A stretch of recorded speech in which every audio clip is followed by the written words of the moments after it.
Good morning students, कैसे हैं आप लोग। तो welcome back to the Indus Ranger channel. तो आज हम लोग बात करेंगे next upcoming examination NDA 2023 first के बारे में। तो जैसा कि आप सभी लोग जानते हैं कि एनडीए सेकंड 2022 ख़त्म हो चुका है और अब हमको नए सिरे से प्रिपरेशन स्टार्ट करनी है अपकमिंग एग्ज़ाम एनडीए 2023 फर्स्ट के बारे में। तो आज उसी के बारे में बात करेंगे, स्ट्रैटेजी क्या होनी चाहिए, किस तरीके से तैयारी करनी है और पूरा कंप्लीट। तो मैं यहाँ पर एक बार बता दूँ कि अब हम लोग रेगुलर बेसिस पर इस पूरे सिलेबस को कवर करेंगे, यानी पूरा एनडीए का सिलेबस आपको यूट्यूब चैनल पर पूरा का पूरा मिलेगा, बढ़िया कंटेंट के साथ, including DPPs, test and everything. तो सारा सब कुछ हम लोग बहुत बढ़िया तरीके से कवर करेंगे। तो ये जो बच्चे 11th क्लास में हैं, जो बच्चे 12th में, या जो लोग बच्चे एनडीए की तैयारी कर रहे हैं, सबके लिए ये वीडियो इंपॉर्टेंट है। इस वीडियो को कंटिन्यूसली देखिएगा और लगातार हम लोग एक एक करके सारे टॉपिक्स को कवर करेंगे। तो चलिए देखिए, शुरू करते हैं एनडीए के बारे में। तो जैसे कि सब लोग जानते हैं कि एनडीए का एग्ज़ाम जो होगा, अब नेक्स्ट अपकमिंग एग्ज़ाम हमारा होने जा रहा है 16 अप्रैल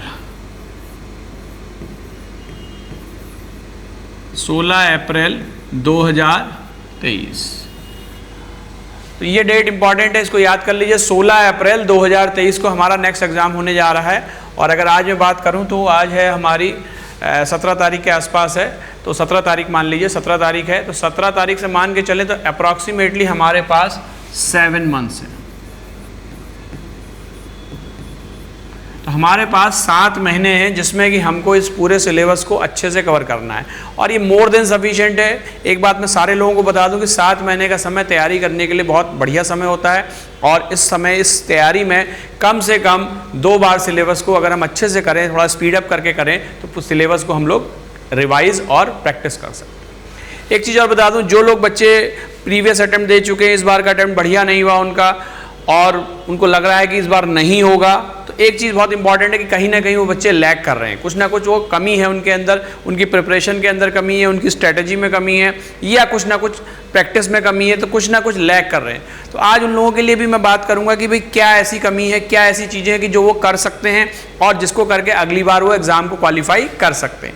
तो देखिए, एक सबसे इंपॉर्टेंट बात है कि जो भी लोग एनडीए का एग्ज़ाम क्वालिफाई करते हैं या जो लोग एनडीए के एग्ज़ाम को टॉप करते हैं या कोई भी एग्ज़ाम को टॉप करते हैं, एक ही चीज़ का उनके अंदर जो होता है वो होता है प्रैक्टिस। यहाँ पर मैं बात कर रहा हूँ मैथमेटिक्स में। तो mathematics is the game of practice. जितना ज़्यादा आप प्रैक्टिस करेंगे, जितना ज़्यादा आप रिवाइज करेंगे चीज़ों को, आप उतने ज़्यादा कॉन्फिडेंट होंगे।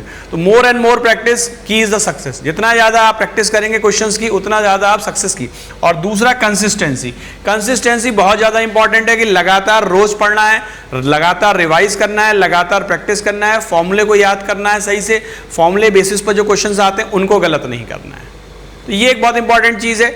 दूसरा, पैटर्न जो होता है, अगर एनडीए के एग्जाम की बात करूँ तो मोर और लेस पैटर्न एक जैसा ही होता है, लेवल ऑफ डिफिकल्टी में बहुत ज़्यादा वेरिएशन नहीं होता है। तो इसीलिए हमको प्रैक्टिस भी उसी तरीके से करनी है। 7 महीने का हमारे पास समय है, डेली बेसिस पर हम लोग इसको प्रैक्टिस करेंगे और तैयारी करेंगे। तो किस तरीके से करेंगे हम बात करेंगे। देखिए, तैयारी के 3 स्टेप हो सकते हैं। पहला स्टेप है एनसीईआरटी, दूसरा स्टेप है बेसिक्स ऑफ एग्जाम्स या बेसिक क्वेश्चंस ऑफ एग्जाम, और तीसरा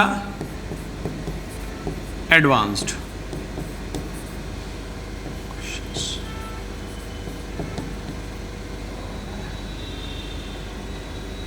या इसको मैं कह सकता हूं बेसिक क्वेश्चंस।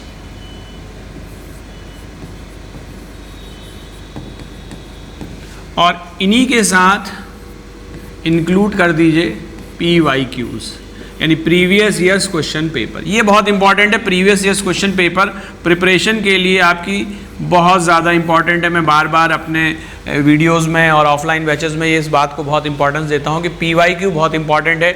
PYQ हमको लगातार एक एक क्वेश्चंस को बहुत अच्छे थॉरोली कवर करना है, पूरा PYQs आप प्रिपेयर करना है। तो PYQ में जो लेना है हम लोगों को, वो चाहिए हमको क्या होना चाहिए, chapter wise. Chapter wise PYQ बहुत सारे पब्लिकेशन है, आप किसी का भी ले सकते हैं, मैं किसी का प्रमोशन नहीं करूंगा, किसी का भी आप ले सकते हैं, Disha, Aryan, there are so many publication, लेकिन जो भी लेना है वो क्या लेना है, चैप्टर वाइज लेना है। अब बात करते हैं, क्योंकि हमारे पास 7 महीने का समय है और एनडी का एग्जाम वो लोग भी देते हैं जिनका 11th में मैथमेटिक्स बैकग्राउंड नहीं है, तो उनके लिए एनसीईआरटी बहुत मस्ट है। जिनका मैथमेटिक्स बैकग्राउंड नहीं है उनके लिए एनसीईआरटी को कवर करना बहुत मस्ट है, ठीक है, क्योंकि इससे आपका बेसिक जो चीज़ें हैं वो कवर हो जाएंगी। जो 10th के बाद आपने मैथमेटिक्स छोड़ी थी वो आपकी कवर हो जाएगी। इसके बाद हम बात करते हैं second stage, basic questions. Basic questions का मतलब है कि जो कॉन्सेप्ट, ये जो सिलेबस हमारा है उस सिलेबस के बेसिस पर जो बेसिक क्वेश्चंस आते हैं उनको हमको प्रिपेयर करना है। और तीसरा जो पार्ट है उसके बाद एडवांस क्वेश्चन। तो देखिए एक तरीके का ये प्रोसीजर है या फ्लो चार्ट है जिसको आपको फॉलो करना है। अब डायरेक्ट एडवांस में नहीं जाना है, डायरेक्ट बेसिक में नहीं जाना है, और इसी ऑर्डर को हमको फॉलो करना है। एनसीईआरटी के बाद हमको एडवांस में नहीं जाना है या बेसिक के बाद एनसीईआरटी नहीं जाना, इसी पैटर्न को फॉलो करना है। अगर आपका 11th में मैथमेटिक्स बैकग्राउंड नहीं है तो आपको एनसीईआरटी मस्ट है। अगर आपका 11th 12th में मैथमेटिक्स बैकग्राउंड है तो आप एनसीईआरटी को हटा भी सकते हैं, लेकिन चूंकि आपके पास समय है 7 महीने का तो एनसीईआरटी भी करेंगे तो बहुत अच्छा रहेगा, ठीक है। ये हमारा फ्लो चार्ट है और इसके साथ साथ आप पीवाईक्यू भी करेंगे, ठीक है, यानी कि चैप्टर कवर करेंगे, एनसीईआरटी कवर करेंगे, उसके साथ बेसिक क्वेश्चन और पीवाईक्यू और फिर एडवांस क्वेश्चन। अब बात आती है कि हम किस तरीके से इसको प्रिपरेशन करेंगे, तो हम पूरा लेक्चर यहाँ पर हर टॉपिक वाइज सारा लेक्चर आपको यहाँ पर प्रिपेयर कराएंगे, इंक्लूडिंग उसमें हम लोग क्वेश्चंस भी देंगे। क्वेश्चंस का हम अगले वीडियो में या 1-2 दिन के बाद वीडियो में उसका पूरा डिटेल सोल्यूशन डिस्कस करेंगे। तो इस तरीके से एक थॉरो तैयारी होगी। इस बार तैयारी जो हम लोग करेंगे वो एक नेक्स्ट लेवल की तैयारी होगी जिसमें आपको पूरी चीज़ें कवर करेंगी। और आई एश्योर यू कि अगर आप मेरे साथ इन 6-7 महीने में अच्छे से तैयारी कर लिए यूट्यूब पर तो आपका एग्ज़ाम आसानी के साथ कवर या क्रैक हो जाएगा। तो इसीलिए मैंने आज ये बात की है कि पूरी स्ट्रेटेजी डिस्कस की, किस तरीके से हमको फॉलो करना है, कैसे कैसे चीज़ें करनी है, क्या क्या कंटेंट रहेगा। तो इसमें हम सारे टॉपिक कवर करेंगे। एक बात और जान लीजिए कि इसमें ऐसा कुछ भी नहीं होगा कि हम कुछ टॉपिक पढ़ाएंगे कुछ नहीं पढ़ाएंगे, सारे टॉपिक कवर करेंगे, इंक्लूडिंग उसमें क्वेश्चंस भी कराएंगे, पीडीएफ भी शेयर करेंगे, वो हमारे टेलीग्राम चैनल पर आप वहाँ से आप ले सकते हैं। इसके अलावा बाकी पीवाईक्यूज आप करते रहिए। पीवाईक्यू के अगर जो क्वेश्चंस आपको लगते हैं टफ या कुछ मुश्किल आती है तो आप कमेंट में कर सकते हैं, हम उन क्वेश्चंस को भी डिस्कस कर सकते हैं। तो इस तरीके से हम अपनी प्रिपरेशन को एक नेक्स्ट लेवल पर जाएंगे। और एक बात में, अभी भी हमारे पास बहुत अच्छा समय है, 7 महीने का समय है, और जो लोग इस बार नहीं कट ऑफ क्लियर कर पा रहे हैं या जिनका पेपर नहीं क्लियर कर पा रहा है, तो एक बात जान लीजिए कि जितना ज़्यादा आप रिवाइज करेंगे उतना ज़्यादा आपको सिलेक्शन के चांसेस बढ़ जाएंगे। तो इसीलिए अब पुरानी बातें भूल के एक नए सिरे से, नए जोश, नई एनर्जी के साथ हमको प्रिपरेशन करना है और इसी स्ट्रेटेजी को फॉलो करना है। और आई एश्योर यू कि अगर आप इस स्ट्रेटेजी को फॉलो करेंगे तो डेफिनेटली अगले एग्जाम को आप ज़रूर क्रैक करेंगे। Thank you very much. अगले वीडियो में मिलते हैं चैप्टर्स के साथ और हम लोग स्टार्ट करेंगे टेक्नोमेट्री के साथ। टेक्नोमेट्री एक बेसिक टॉपिक है जिसमें अराउंड 15 से लेकर 20 क्वेश्चन के बीच में आते हैं। अच्छा, एक चीज़ और मैं बताना चाहता हूं कि हमको पूरा सिलेबस कवर करना है, हर चैप्टर कवर करना है, किसी भी चैप्टर को छोड़ना नहीं है, क्योंकि हमारे पास अच्छा समय है। और ये कोई नहीं प्रिडिक्ट कर सकता कि भाई इस चैप्टर से इतने आएंगे, इस चैप्टर से इतने आएंगे।